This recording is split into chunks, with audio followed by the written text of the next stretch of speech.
la classe virtuelle, ça regroupe des réalités quand même assez différentes. D'ailleurs, je crois que le ministère l'utilise vraiment dans des scénarios aussi très différents. Nous, souvent, quand on parle véritablement de classe virtuelle, on va dire que c'est 10 jusqu'à 15 participants. Enfin, ça peut aller de 2, on va dire, jusqu'à 15 participants, où là, on est vraiment dans une démarche très participative, très interactive, où on implique chaque personne. C'est-à-dire que chaque personne, potentiellement, peut intervenir par la voix, peut écrire, peut animer sa webcam, etc. Donc on est vraiment dans la démarche d'interaction d'une classe virtuelle.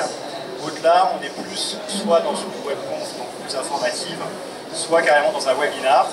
Là, on peut en effet faire des conférences avec énormément de personnes.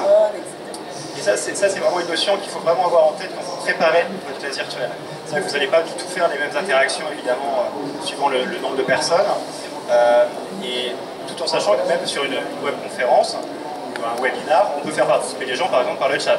Il suffit d'avoir un co-animateur qui répercute toutes les questions. Mais j'ai envie de dire, c'est un peu la même chose qu'en présentiel à ce niveau-là. Tout à fait ça. C'est l'analogie du ministère, c'est les cours en amphi, les TD, donc vraiment les mêmes analogies. Ce qui est important, c'est que souvent, comme on est dans une démarche de technologie à distance, les gens se disent, bon, ça va bien se passer, je vais faire un peu comme une réunion en ligne.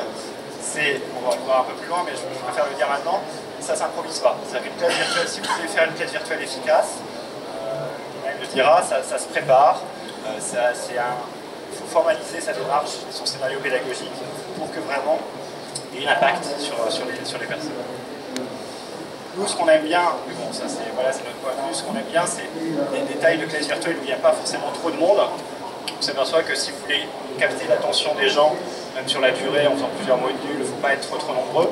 Ce qu'on a déjà évoqué, ce qui peut être aussi intéressant, c'est quand vous avez pas mal de monde dans une classe virtuelle, c'est la gestion des ateliers. Donc je le redis juste. Donc les ateliers, c'est vraiment créer des sous-groupes. Chaque sous-groupe est vraiment indépendant des autres. C'est-à-dire qu'ils n'ont pas du tout ce qui se passe dans les autres ateliers. Et donc chaque sous-groupe devient animateur de son atelier.